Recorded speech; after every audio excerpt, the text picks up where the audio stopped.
Buenas tardes, hermanos, ahí en casa, todos los que están con nosotros, que pueden disfrutar desde la comodidad de su casa, de este estudio, de este mensaje. Les damos la bienvenida, y a todos los que estamos aquí también les volvemos a dar la bienvenida. Gracias a Dios que nos concede no solamente el tiempo, sino el espacio para poder juntarnos, adorarlo y poder estudiar su palabra, poder conocerlo más profundamente a través de su palabra. El día de hoy vamos a estudiar un tema titulado La espada del creyente. La espada del creyente. Y voy a leer Efesios capítulo 6, verso 17. Lo voy a leer en esta traducción, que es la Nueva Biblia de las Américas, y dice así. Voy a leer desde el 16. Sobre todo, tomen el escudo de la fe, con el que podrán apagar todos los dardos encendidos del maligno. Tomen también el casco de la salvación y la espada del Espíritu, que es la palabra de Dios. Efesios 6:17. ¿De qué habla la Escritura? ¿De qué está hablando Dios? El apóstol Pablo, escribiendo esta carta a la iglesia, a los Efesios, tiene una idea en mente en este pasaje que comienza desde el verso 1 hasta el verso 20. Hablar de la batalla espiritual que enfrentamos los creyentes en Jesucristo, los hijos de Dios, cada día, cada momento, en cada instante, y que Dios nos ha provisto. El apóstol Pablo hace una analogía, una comparación con la armadura de los soldados romanos, para que podamos entender que el creyente, así como el ejército de Roma, estaba capacitado. El ejército de Roma era invencible por toda la armadura, por la forma en la que se habían diseñado su escudo. Tenían un escudo pequeño, un escudo grande, tenían una espada, la pequeña, que era la espada para la pelea personal, y la espada más grande, que era, si ustedes recuerdan, en la antigüedad no todas las espadas, los que comienzan a usar la espada de 2 filos son los romanos. Los demás tenían espadas a veces como curvas, a veces las tenían largas pero solamente con filo de un lado, de diferentes diseños. Pero los romanos tenían una espada de 2 filos que lo que lograba es que del lado que pudiera rozar, iba a cortar. Y al momento de entrar en algún lugar, iba a entrar hasta lo más profundo. Entonces el apóstol Pablo dice que la palabra de Dios, que la Biblia es semejante a una espada.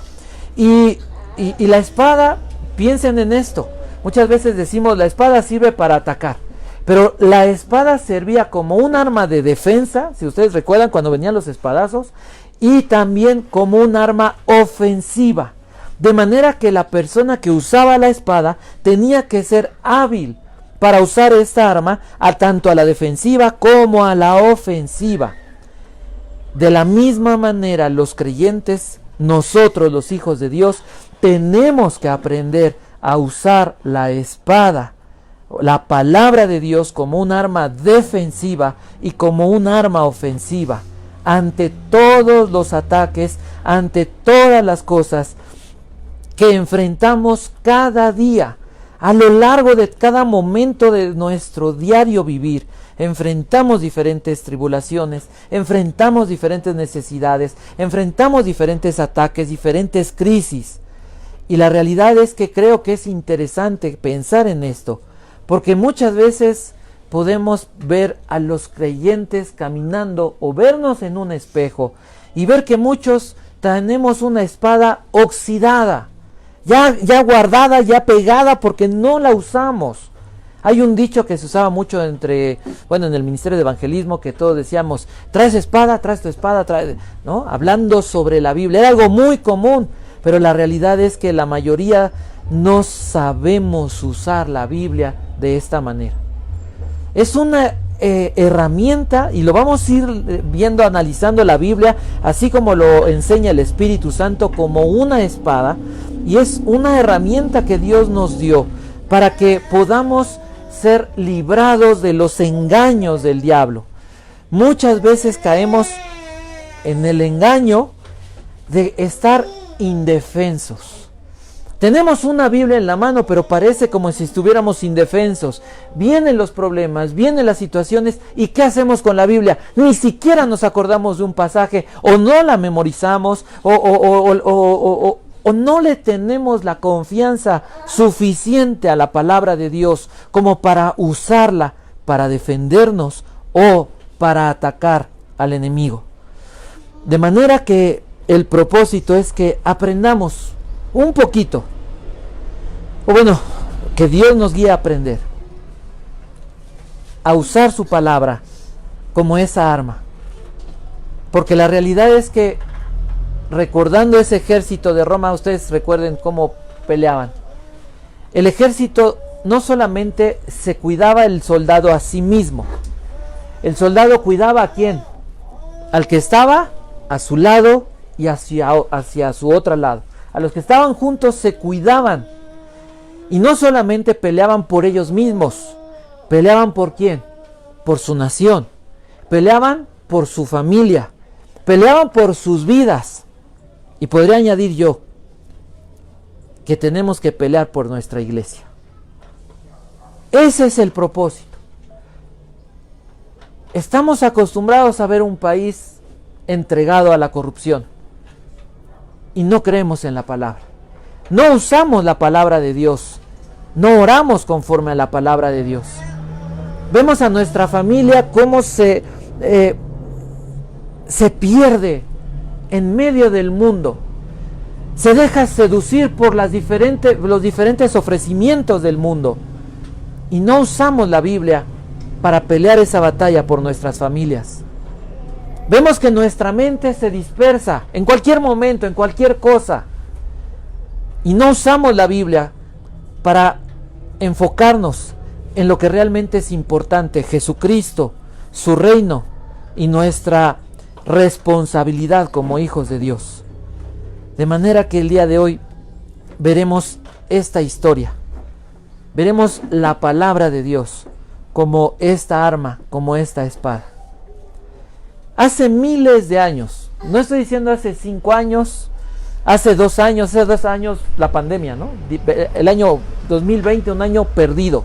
Yo no sé cómo lo consideran ustedes, pero dice uno, en un mes estamos en 2022 y ni siquiera tengo conciencia qué pasó en este tiempo.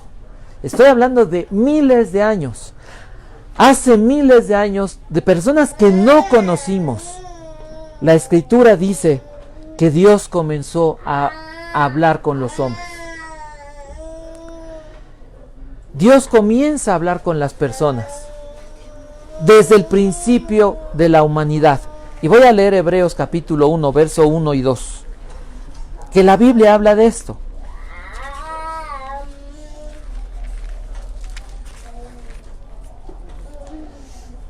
Dios, habiendo hablado hace mucho tiempo, en muchas ocasiones y de muchas maneras a los padres por los profetas, en estos últimos días nos ha hablado por su Hijo, a quien constituyó heredero de todas las cosas, por medio de quien hizo también el universo.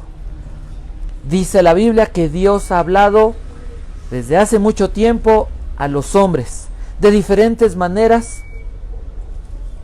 a través de profetas, pero por último habló por medio de su Hijo Jesucristo.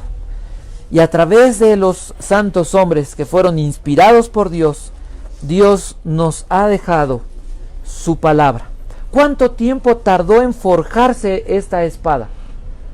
Si hacemos cuentas, Moisés empieza a escribir 1500 años antes el Antiguo Testamento, con lo que conocemos como el Pentateuco o la Ley. 1500 años y aproximadamente 90 años después de Cristo, del inicio de esta era, después de Cristo, la Biblia se termina de escribir. Podremos pensar entonces, siguiendo esta analogía, más de 1500 años Dios usó para forjar esta espada, que tiene un emblema o que tiene un significado, que tiene un tema o que tiene un tema que se refiere a una persona, que es el Hijo de Dios.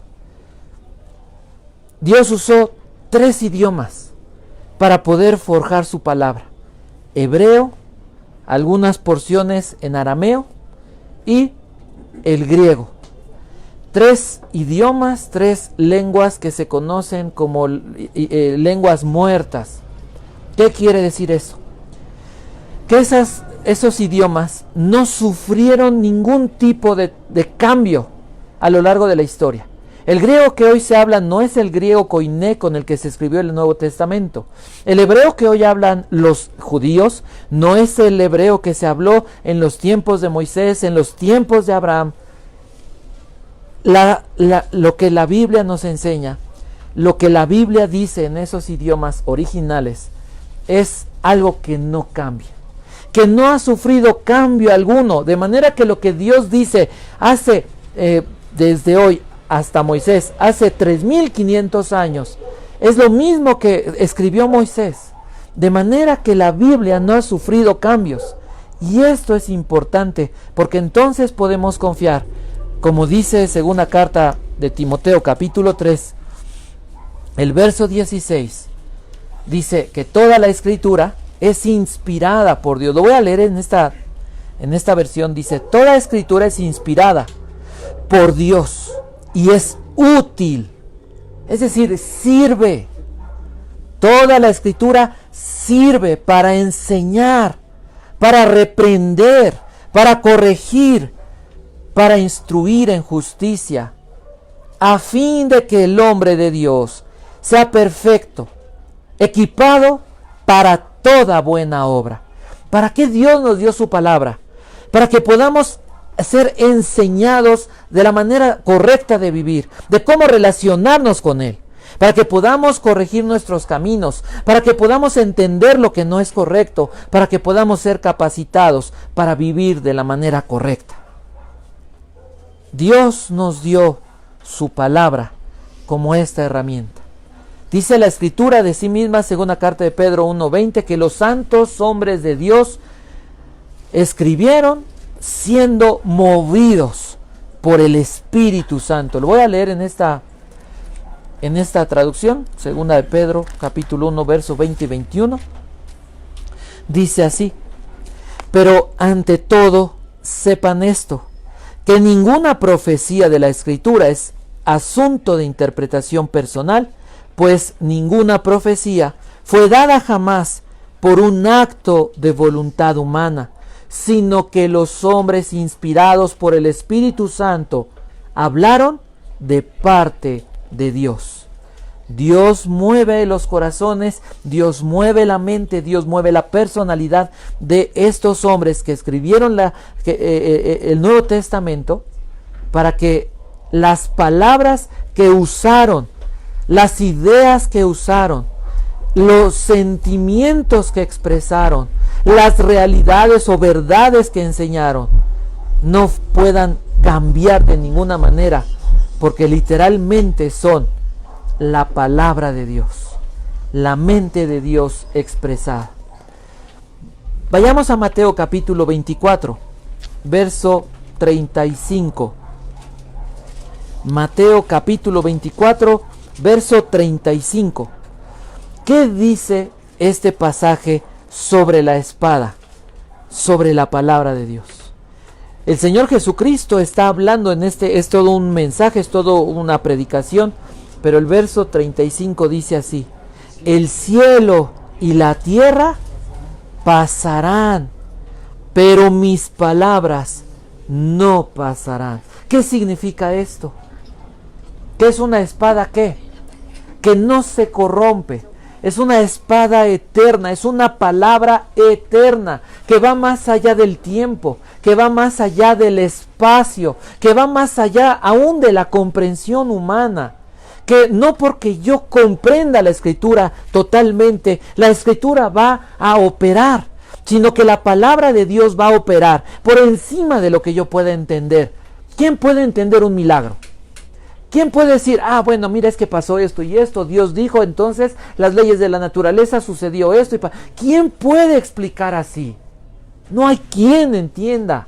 Sin embargo, la palabra de Dios, ¿qué hace? Opera, actúa en el universo, actúa en el tiempo, actúa más allá de la distancia, actúa más allá del espacio y aún actúa más allá muchas veces de nuestra propia fe. Juan capítulo 17, verso 17. El Señor Jesús sigue hablando de su palabra. ¿Se acuerdan ustedes? El capítulo 17 es la oración sacerdotal, se conoce así, o la oración de intercesión que el Señor Jesús hace en favor de los creyentes. Dice Juan 17, 17. Santifícalos en la verdad. Tu palabra es verdad. ¿Qué está diciendo el Señor Jesús? Que la Biblia, que su palabra sirve para qué. ¿Qué es la santificación? Recordemos, la palabra santo significa ser apartado, ser diferente. Cuando hablamos de santificación, estamos hablando de aquella obra del Espíritu Santo que nos aparta, que nos consagra, que nos va haciendo cada vez más parecidos a Jesús, que va tomando control cada vez más de nuestra vida, de nuestro corazón, de cada área de nuestras vidas, consagrándonos completamente a Dios, capacitándonos para cumplir con el propósito de Dios, para establecer el reino de Dios en nuestros corazones. La palabra de Dios es una espada que no se puede destruir, que no se puede vencer. Al hablar de santificar, significa que el problema más grande para nosotros los creyentes es el pecado, es nuestra carne. La palabra de Dios tiene el poder, la capacidad para vencer el pecado que está presente en nuestra carne. Hebreos 4:12, que dice que la palabra de Dios es viva y eficaz. ¿Qué significa esto? Hebreos 4:12, lo leo aquí, dice: porque la palabra de Dios es viva y eficaz, y más cortante que cualquier espada de dos filos, penetra hasta la división del alma y del espíritu. Está interesante cómo lo dice claramente, entra hasta lo más profundo, hasta la parte donde el alma y el espíritu, que es lo más profundo del ser, hasta ese lugar llega la palabra de Dios. Y dice: de las coyunturas y los tuétanos, y es poderosa para discernir los pensamientos y las intenciones del corazón. ¿Qué capacidad tiene esta espada? Nos da la capacidad de diferenciar, de poder separar y poder identificar entre mis pensamientos y los pensamientos de Dios, entre mis actitudes correctas e incorrectas. Y dice que tiene la capacidad, que en la traducción literal, en la palabra original, cuando dice que es viva, usa la palabra sao, que viene del término zoe, que habla de la vida de Dios, que habla de la vida eterna, que habla de la vida espiritual. Y literalmente podríamos decir que la palabra de Dios, o el logos de Dios en el idioma original, es vida, o es viviente. ¿Qué quiere decir esto? Es un libro para muchas personas, pero para nosotros, cada palabra que sale, que leemos, cada palabra sobre la cual meditamos, cada palabra sobre la cual confiamos, tiene el poder de dar vida, de transmitir vida, de producir vida. Y además dice que es energía. ¿Qué quiere decir esto? que capacita, nos capacita para poder vencer, nos hace capaces para poder vivir dándole la gloria a nuestro Dios. Vayamos al Salmo 19, verso 7 al verso 11, y vemos algunas de las características que menciona la Biblia sobre sí misma y lo que produce. Vean cómo le llama. Dice así. Fíjense el conocimiento teológico de David. Un hombre que no tenía la Biblia completa, que tenía algunas porciones de la Escritura, básicamente la ley de Moisés, o sea, de Génesis a Deuteronomio, algunos versos, o bueno, algunos tal vez, algunos escritos de Josué, de los jueces, algunas porciones proféticas, pero no todas. La mayoría de las cosas proféticas aparecen ya después del gobierno del reino de Salomón, cuando se divide el reino. Y voy a leer, dice el verso 7. Vamos a ir mencionando algunas de las características. Dice así: la ley del Señor es perfecta. ¿Y qué hace? ¿Cómo la llama? La ley, así la llama, la ley. ¿Qué quiere decir? Que es algo que se cumple, es algo que es obligatorio, es algo que es un mandato. Y dice que es perfecto. ¿Y qué produce en el corazón de nosotros? Dice que restaura el alma. ¿Quién puede restaurar el alma?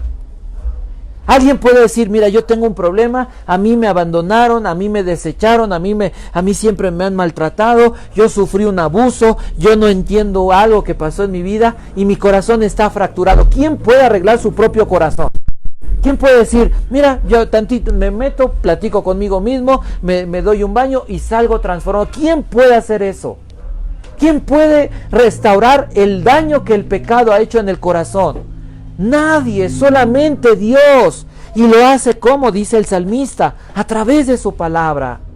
De manera que si yo no leo la Biblia, si yo no memorizo la Biblia, si yo no medito en la Biblia, ¿qué está pasando? ¿Podré ser restaurado? ¿Podré tener victoria sobre el pecado? ¿Mi corazón podrá ser librado de la tristeza, de la depresión, de la angustia? De muchas veces decimos: es que yo eché a perder mi vida. Todo lo que hice a lo largo de mi vida fue malo. Y hoy me siento frustrado. Hoy siento que no hay nada especial, que no hay un futuro, que solamente me levanto para seguir viviendo. ¿Cuánta gente vive así? ¿Cuántos creyentes viven así? Pero Dios dice en su palabra que su palabra tiene la capacidad de restaurar nuestra alma. Luego dice: los preceptos del Señor son rectos. Y dice: ¿qué hacen? Alegran el corazón. Alegran el corazón. ¿Qué pasa cuando alguien es triste? ¿Cuánta gente triste conocen? No volteen. O tal vez enojada. ¿Cuánta gente? ¿Y qué dice la Biblia? Que sus preceptos, sus límites, sus estatutos, sus mandamientos son rectos, son justos, y dice: alegran el corazón. Voy a leer solamente otro más y seguiremos avanzando para no alargar el tema. El mandamiento del Señor es puro, que alumbra los ojos. ¿Quién sabe cómo vivir en este mundo? ¿A quién le enseñaron a ser padre, a ser mamá? ¿A quién le enseñaron a ser hombre, a ser mujer? ¿Cómo somos como hombres? ¿Cómo son las mujeres? ¿Cómo viven? ¿Cómo va uno aprendiendo más por instinto que porque alguien nos enseña? ¿Quién nos enseña a vivir de manera correcta? ¿Quién nos da la capacidad de decir: mira, lo que se debe hacer es esto y esto ya no lo hagas? ¿Quién?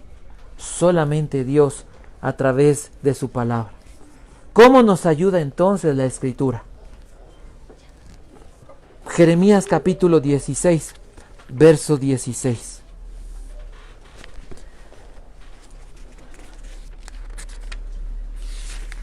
dice así: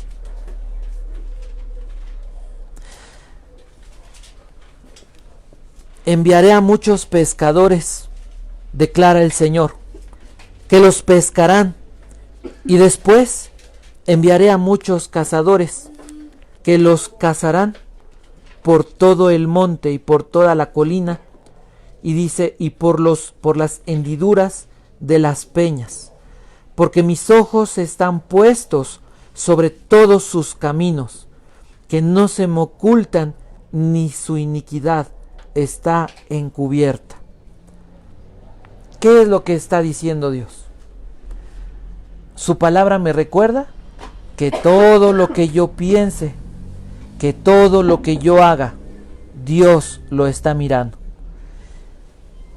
Que Dios puede, y Dios muchas veces tendrá que disciplinar o corregir, pero también que Dios puede reparar y restaurar las cosas que nosotros no podamos hacer.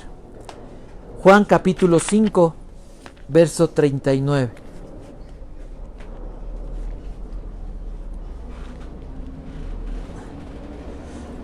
Ustedes examinan las Escrituras porque piensan tener en ellas la vida eterna, y son ellas las que dan testimonio de mí. La Reina Valera 60 dice: escudriñad las Escrituras porque a vosotros os parece que en ellas tenéis la vida eterna, y ellas son las que dan testimonio de mí. ¿Qué dice qué está diciendo el Señor Jesucristo? La mejor traducción es esta: escudriñan, como algo que se hacía. Las personas que creen en Dios vienen a la Biblia, estudian la Biblia, analizan la Biblia. ¿Por qué? Porque creemos que a través de la Biblia podemos encontrarnos con Jesús. Y al encontrarme con Jesús, entonces recibo esa bendición que es la vida de Cristo suministrada por medio de las Escrituras. La gracia de Dios siendo suministradas. ¿Cómo compara o cómo se compara la Biblia? Mateo capítulo 4. ¿Recuerdan cuando es tentado el Señor Jesucristo? ¿Cómo compara o a qué compara la Escritura? Mateo capítulo 4, verso 4. Dice: pero Jesús le respondió, Mateo 4, 4. No solo de pan vivirá el hombre, sino de toda palabra que sale de la boca de Dios. ¿A qué la compara? Al alimento. El alimento espiritual. El alimento que da vida al corazón. El alimento que le da vida al alma. Jeremías capítulo 23, verso 29.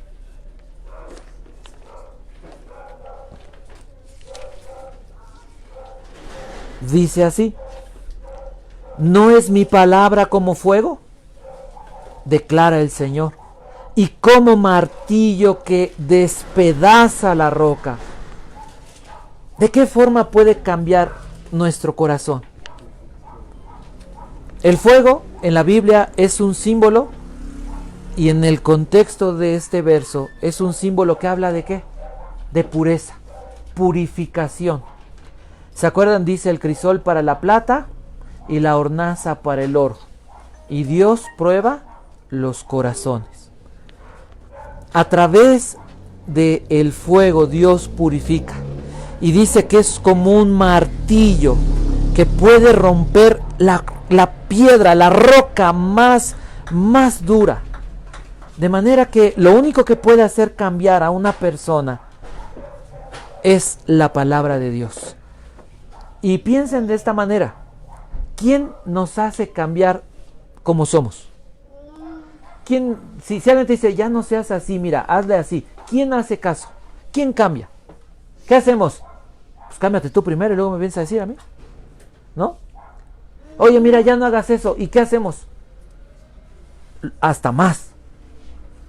¿Quién puede cambiar un corazón así de duro? Solamente la palabra de Dios. Después de todas estas enseñanzas sobre la palabra de Dios, sería como ilógico decir no creer en ella, ¿no?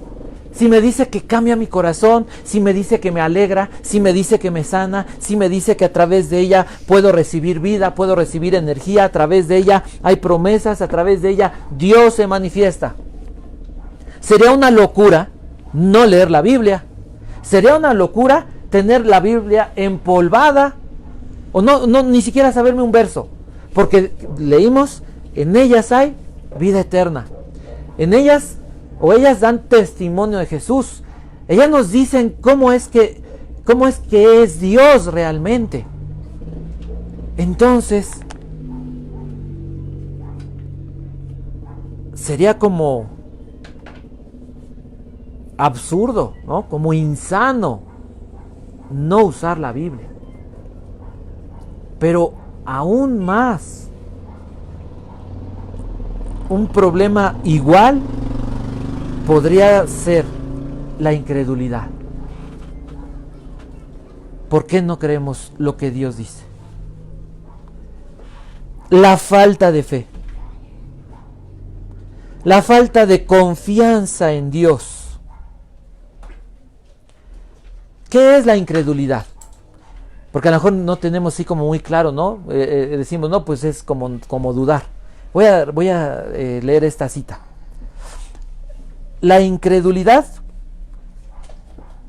es falta de confianza y reta la fidelidad de Dios. Y la incredulidad se expresa con desobediencia y rebeldía. Nuevamente, es falta de fe y confianza en Dios y reta su fidelidad. Es decir, y ahorita voy a dar unos ejemplos, es decirle a Dios, ¿y a poco sí vas a hacer algo? ¿Y a poco sí puede ser? ¿Y por qué entonces no haces esto? Y dice que se expresa en rebeldía y desobediencia. Veamos algunos ejemplos. ¿Recuerdan ustedes Israel en el Antiguo Testamento? Dice la Biblia que acaba de salir del desierto, de Egipto. Dios, toda una noche dice que la columna de nube se convierte en columna de fuego y separa a los egipcios de Israel. De manera que los egipcios no se pudieron acercar para matar a los judíos. Lo hubieran logrado fácilmente. Le dice Dios a Moisés, levanta tu vara. Levanta la vara y Dios separa, divide y se seca el mar Rojo. ¿Quién puede explicar ese milagro? No quedó lodo, dice que estaba seco, que no se mojaron las plantas de sus pies. ¿Cómo es que se puede dividir el mar en dos partes? ¿Qué leyes de la naturaleza, qué leyes de la física se tuvieron que no quebrantar, sino que, diría yo la palabra tal vez atrevidamente, interrumpir, si pudiéramos usar ese término? Porque no, si una ley se quebranta de esa manera, hay un desequilibrio cósmico y hubiera tenido trascendencia que tal vez ni siquiera podemos entender. ¿Qué tuvo que operar para que se detuviera el agua? Y se acuerdan que dice que pasaron y eran como un muro de cada lado. ¿Qué operó? ¿Qué fue lo que sucedió? ¿Quién lo explica? Y después de eso, Dios vuelve a unir el mar. No solamente hizo un milagro, hizo un milagro doble. Y además en ese mar quedan destruidos los enemigos de Israel. Pero pasan unos instantes, pasan 3 días, y el pueblo en medio del desierto no tiene agua y le dice a Dios, ¿y dónde estás? ¿Puedes darnos agua? ¿Por qué somos así? No es Israel, porque todos somos así. Porque cuántas veces Dios ha obrado en nuestras vidas. Hace rato platicábamos que hemos visto milagros de parte de Dios, que hemos visto la mano de Dios y no le creemos a Dios. Buscamos a Dios solamente cuando tenemos problemas, cuando tenemos crisis. Pero cuando estamos bien, ¿qué hacemos? Le damos rienda suelta ¿a qué? A nuestro corazón. Y esa incredulidad, ¿a dónde llevó al pueblo de Israel? ¿Se acuerdan que estaban a punto de entrar? Les dijo Dios, vayan y reconozcan la tierra. Vayan y reconozcan. Y van y reconocen, esta es la tierra que yo les voy a dar. ¿Y dónde quedó el pueblo? Por su incredulidad. No entraron. Primero dijeron, no, son más grandes, son gigantes. Y les dice Dios, pues ahora no van a entrar. Y entonces, ¿qué hicieron? Ah, no, vamos a armarnos y vamos a pelear. ¿Y qué pasó? Les dijo Dios, no voy a estar con ustedes. Y los derrotaron. Y 40 años estuvieron dando vueltas en ese desierto. La incredulidad es no confiar en Dios, es rebelarse contra Dios, es desobedecer a Dios, es cuestionar la realidad de Dios. Dice la Escritura que, vamos a leerlo, 1 Juan 5:10.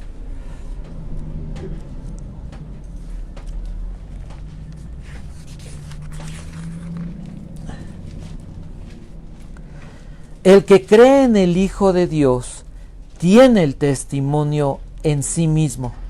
El que no cree a Dios ha hecho a Dios mentiroso, porque no ha creído en el testimonio que Dios ha dado respecto a su Hijo. ¿Qué dice?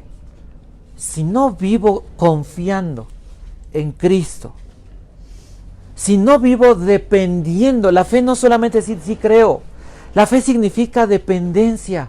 Decir, como dijeron los amigos de Daniel, si Dios nos salva, Dios tiene poder para no salvarnos, pero si no nos salva, no me voy a hincar delante de tu estatua. Es confiar en Dios, es confiar en que Dios es más sabio, en que Dios entiende mejor, en que Dios tiene un plan, en que Dios tiene un propósito, en que Dios tiene una voluntad para todos sus hijos. ¿Qué dice la Escritura? Mira, el que mientras no tenías a Cristo, estabas muerto en delitos y pecados, y tu destino final era vivir ajeno a las promesas, ajeno a los pactos, sin esperanza y sin Dios en el mundo. Pero el que está en Cristo, una nueva criatura es. Las cosas viejas pasaron y ahora todas son hechas nuevas. Y dice, porque somos hechura suya, creados en Cristo Jesús para buenas obras, las cuales Dios preparó de antemano para que anduviésemos en ellas. Dios ha preparado cosas buenas ¿para quién? Para los que le conocen, para los que le aman, para los que creen en Él, para los que confían en Él. En esta vida vamos a atravesar cuántos problemas, cuántas situaciones. Jesús dijo algo. Y también es como una promesa o es una realidad. En el mundo tendrán aflicción. ¿En qué momento no vemos la violencia, la injusticia, la maldad, los problemas, las enfermedades, la muerte? Estamos saliendo así como que tantito asomando la cabeza saliendo de la casa y nos dicen, ya viene otra ola de coronavirus y bien contagiosos y ta. ¿Y qué pasa? ¿Qué pasa en el corazón? ¿Qué pasa con las personas? Y entonces la economía y todo está subiendo y el salario y dices tú, todo apunta ¿a qué?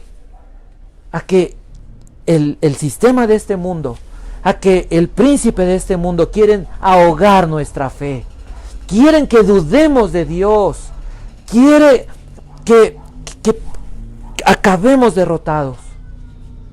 Pero la Biblia es una ¿qué? Una espada. Y Dios nos ha dado promesas para poder no solamente atacar, sino defendernos. ¿Qué dice Romanos capítulo 1, versos 16 y 17? Tal vez en este momento tú dices, yo he sido un incrédulo. Qué bueno que lo puedas reconocer. Si tú dices, yo tengo mucha fe, que Dios te bendiga. Dice el apóstol Pablo, es el verso central de la carta a los romanos. Es un verso que se usa en Gálatas, que se usa en Hebreos, que se usa en Habacuc y que lo usa el apóstol Pablo. ¿Qué dice? Porque no me avergüenzo del evangelio. ¿A quién le puede dar vergüenza hablar de qué? ¿De qué habla el evangelio? De que Dios perdona pecados. Que Dios perdona al pecador que se arrepiente y que cree en Jesucristo. Pero que también Dios, en esa salvación, en ese evangelio, la promesa es que Dios nos da el poder para vencer el pecado, para ser libre del poder del pecado. Y por último, nos da una esperanza eterna. De eso se trata la salvación. Dice el apóstol Pablo, no me puedo avergonzar de esto. No me puedo avergonzar de decirle a la gente, conoce al Dios que me salvó, conoce al Dios que me perdonó. El apóstol Pablo tenía que morir porque había perseguido, porque había sido testigo de cuando mataron a Esteban. El apóstol Pablo estaba bajo pena de muerte. ¿Y qué hizo Jesús? Le extendió su misericordia y su gracia. El apóstol Pablo podía decir a alguien que me dio la capacidad de vencer mi carne. Era un violento, era un orgulloso, era un soberbio. Él se creía por encima de los demás y tal vez sí era alguien especial. Pero Dios lo transforma. ¿En qué? En una persona humilde. Y además el apóstol Pablo, a partir del capítulo 15 de la primera carta a los Corintios y en todas sus epístolas habla de esa esperanza eterna. Al final de sus días le dice a Timoteo, despidiéndose, y no en un tono de tristeza, no llorando, no quejándose de Dios, le dice, porque yo ya estoy para ser derramado en libación. Es la mejor traducción. Dice la 60, para ser sacrificado. Pero más bien su vida iba a ser derramada. Él consideraba que su muerte era como una ofrenda, una libación que se derramaba en adoración a su Dios. Y dice, he acabado la carrera, he peleado la buena batalla y fíjense, he guardado la fe. Eso es lo que Dios quiere que nosotros podamos decir en cada momento. Por eso Jesús es el centro de la Escritura, porque no hay nadie como Jesús, el autor y consumador de la fe. ¿Qué dice la Escritura de Jesús? Que venció a la muerte, y dice Romanos 8:37 que en Cristo somos más que vencedores. Dice, ni la muerte, ni la vida, ni ángeles, ni principados, ni potestad, ni lo pasado, ni lo presente, ni lo porvenir, ni ninguna cosa creada nos puede separar del amor de Dios que es en Cristo Jesús. ¿En qué tenemos que descansar? ¿En qué debe reposar nuestra fe? La Biblia habla de un Dios amoroso y misericordioso. Cuando venga el diablo a decir, mira, te portaste mal y por eso te va a pasar esto, ¿qué dice la Escritura? Que si Cristo es el que murió y es el que resucitó y es el que nos ha presentado como justos y como santos, es también quien intercede por nosotros, de manera que nadie puede acusarnos delante de Dios, porque nuestros pecados fueron perdonados. Que si alguien viene y te dice, ¿tú crees que Dios te va a salvar de esta? ¿Qué dice la Escritura? Que Dios está con nosotros. Y que dice, hace rato se lo mencionaba la hermana, Isaías 57, dice que el justo muere y no hay quien entienda. ¿Qué? Que es librado de la aflicción y de todo el mal que viene sobre este mundo. De manera que vivir, decía el apóstol Pablo, es Cristo y el morir, ganancia. Porque sea que vivamos o sea que muramos, ¿de quién somos? De Cristo somos. Entonces, si Cristo venció. Cristo es el Salvador. Cristo es nuestro ayudador. Cuando tengas una situación y no solamente un problema muy grave, una decisión sencilla, cuando tengas que salir a la calle, en cualquier momento puedes decirle al Señor: ayúdame. Dice la Biblia que Dios es nuestro ayudador y Dios te va a ayudar. Siempre Dios nos va a ayudar. El apóstol Pablo dijo: 3 veces le rogué, sáname, y el Señor me dijo: bástate mi gracia. ¿Y qué hace el apóstol Pablo después de esas palabras? Segunda carta a los Corintios 12, y con esto terminamos. Capítulo 12, a partir del verso 9. Dice así: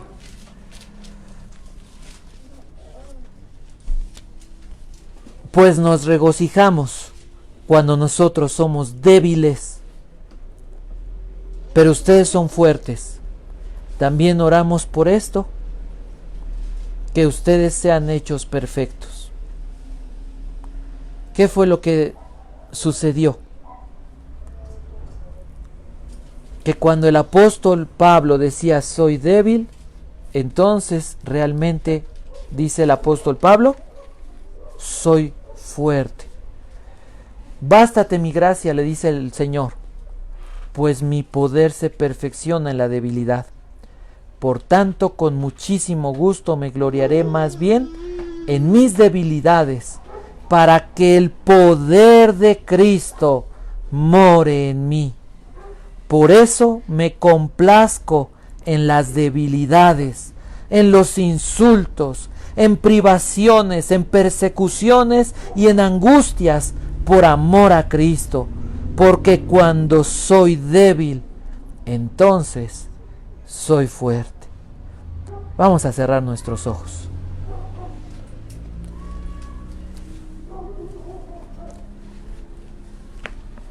Hace muchos años, un hombre muy joven tenía que pelear contra un gran guerrero. Todos le tenían miedo a ese guerrero. Cada día se levantaba y retaba a todos. Y no había nadie que se atreviera a hacerle frente.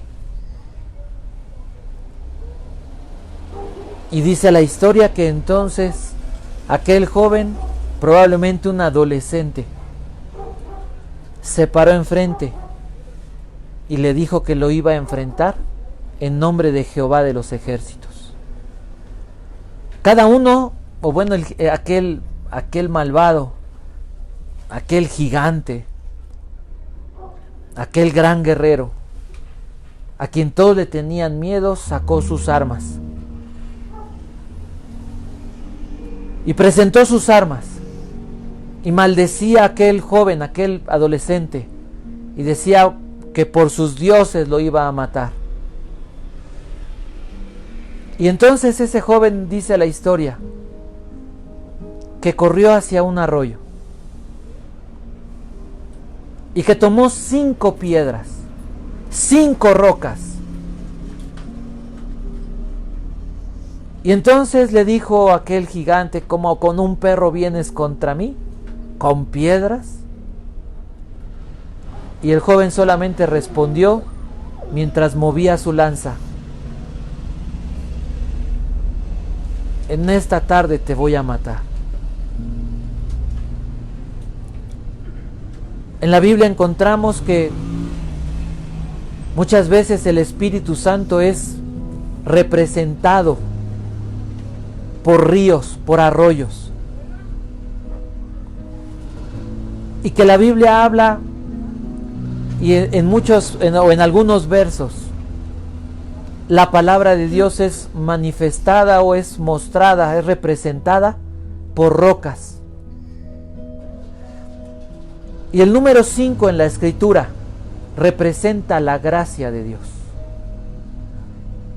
Aquel joven confió en su Dios en la gracia que lo capacitaría para enfrentar a ese gigante. Y ese joven llamado David, el amado de Dios, no estaba ofendido porque lo hubieran ofendido a él. No estaba ofendido porque hubieran ofendido al pueblo. Estaba enojado porque habían ofendido a su Dios. Porque aquellas voces y aquel pueblo y aquel gigante estaban ofendiendo y levantando la mano hacia el cielo. Y por eso es que David decidió enfrentar a ese gigante y matarlo. De la misma manera, nuestro Dios, el Señor Jesucristo, venció al gigante de la muerte, venció al gigante del pecado y venció a Satanás. De manera que su palabra para hoy, para nosotros el día de hoy, son como esas rocas, que podemos confiar en las promesas de Dios y usar su palabra para defendernos, pero también para cortarle la cabeza a esos gigantes. No es tiempo de temer, no es tiempo de dejarnos vencer por el pecado, no es tiempo de tener temor, es tiempo de volvernos a Dios. No porque seamos competentes por nosotros mismos para vencer o para vivir en victoria, porque nuestra competencia proviene de Dios.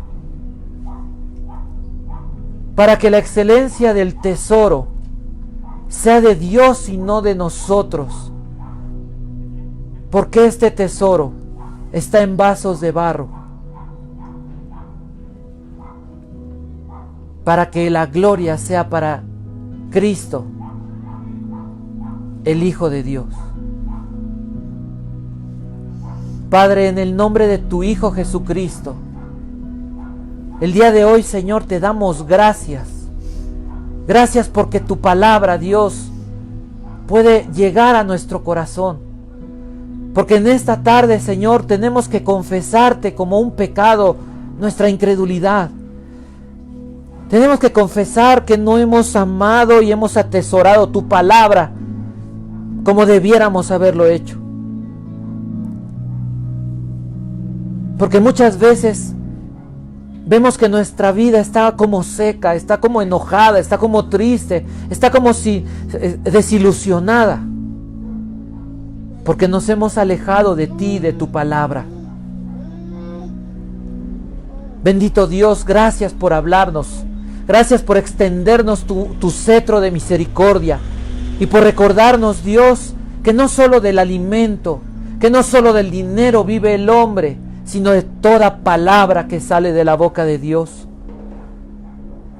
Y que la fe no es algo que nos pertenece a nosotros, sino que la fe viene por el oír, y el oír es el escuchar la palabra de Jesucristo. De manera que en esta noche, Dios, queremos poner en tus manos nuestras aflicciones, nuestras dudas, nuestras incógnitas, nuestros temores y todas las cosas que el día de hoy estorban para que podamos confiar y creer en tu palabra. Ponemos en tus manos, Dios, esas mentiras del enemigo, esas mentiras que nos dice: Dios se ha olvidado de ti, Dios no va a cambiar esto, Dios está muy lejos. Decidimos creer la verdad de que tú estás con nosotros todos los días hasta el fin del mundo, que tú eres nuestro ayudador y que tú guardas en completa paz aquel cuyo pensamiento en ti persevera, porque en ti ha confiado. El día de hoy, Dios bendito, queremos abrir nuestro corazón y pedirte: restaura, Dios, nuestra alma por medio del poder que hay en tu palabra. Pedimos, bendito Señor, por cada uno de nuestros hermanos que están hoy en un hospital. Te pedimos que tu gracia, Dios, sea derramada en sus vidas. Nosotros te pedimos que les sanes, te pedimos que te manifiestes, que operes un milagro, Dios, a través de la medicina, de los doctores, o de formas sobrenaturales como también lo haces. Pero sobre todo, confiamos en tu amor y en tu sabiduría y en tu buen propósito. Creemos que lo que dice tu palabra es verdad. Si vivimos, para ti vivimos. Y también si morimos, Dios, para ti morimos. Porque sea que vivamos o que muramos, del Señor somos. Porque nos compraste por precio de sangre. Un precio costoso. Ahora te pertenecemos a ti. Y nadie determina nuestra vida. Nadie determina nuestra salud más que tú. Nos ponemos en tus manos. Te pedimos fortaleza. Te pedimos consuelo. Te pedimos ánimo. Para todos los que están en quebranto. Y para los que están en una vida en este momento tranquila. Te pedimos tu gozo. Te pedimos, Dios, que les llenes también con tu espíritu para que puedan ser instrumentos de consolación, de ánimo y fortaleza para los que están atravesando alguna tribulación. Y te pedimos que al momento de salir de este lugar podamos ver que nuestro corazón ha cambiado por el poder de tu palabra. Llénanos de tu espíritu. Llénanos de tu poder y de tu amor. Te pedimos todo esto. Te pedimos esto, Dios. Y te damos gracias. En el nombre de tu Hijo Jesús. Y te voy a invitar a que si en este momento quieres, como una súplica,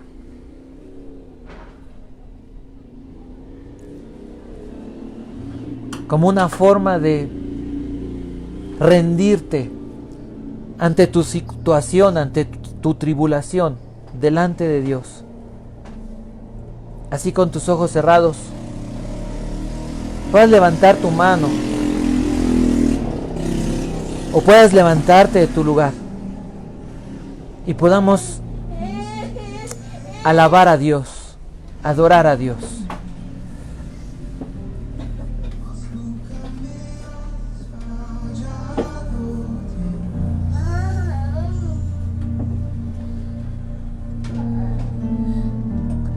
La espera terminará. Sé que has vencido ya. Nunca me has fallado, Dios.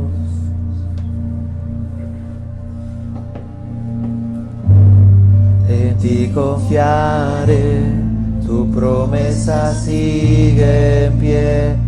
Tú eres fiel, confiado andaré, en tus manos estaré, siempre has sido fiel.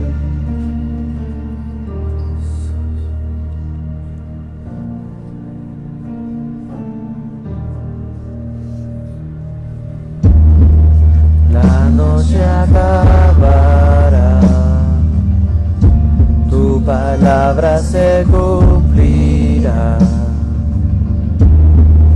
mi corazón te alabará.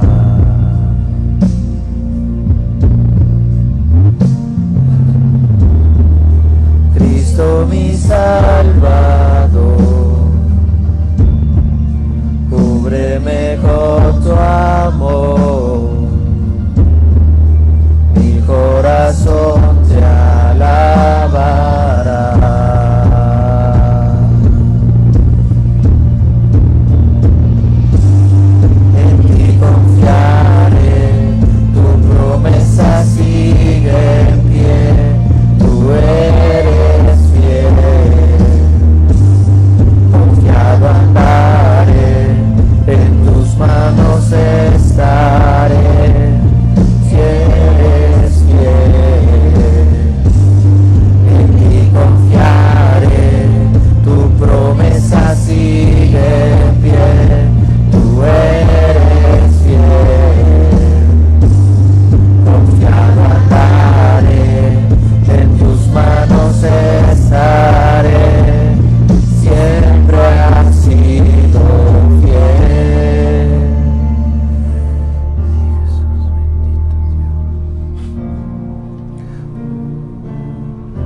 otra vez, abriste el mar en el desierto. Yo creo en ti, sé que lo harás otra vez. Yo sé que tú mueves montañas. Yo creo en ti, sé que lo harás otra vez. Abriste el mar en el desierto. Yo creo en ti, sé que lo harás otra vez. Yo sé que tú mueves montañas. Yo creo en ti, sé que lo harás otra vez. Abriste el mar en el desierto. Yo creo en ti, sé que lo harás otra vez. Sé que lo harás otra vez.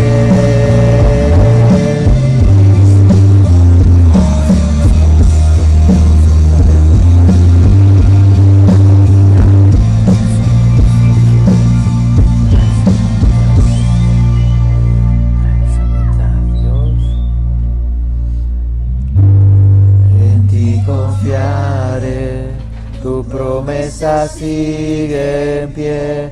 Tú eres fiel, confiado andaré, en tus manos estaré. Eres fiel, en ti confiaré, tu promesa sigue en pie. Tú eres fiel, confiado andaré, en tus manos estaré, siempre has sido fiel.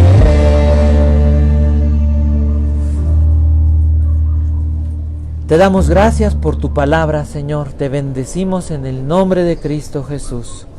Amén. Que Dios les bendiga, hermanos. Que tengan paz.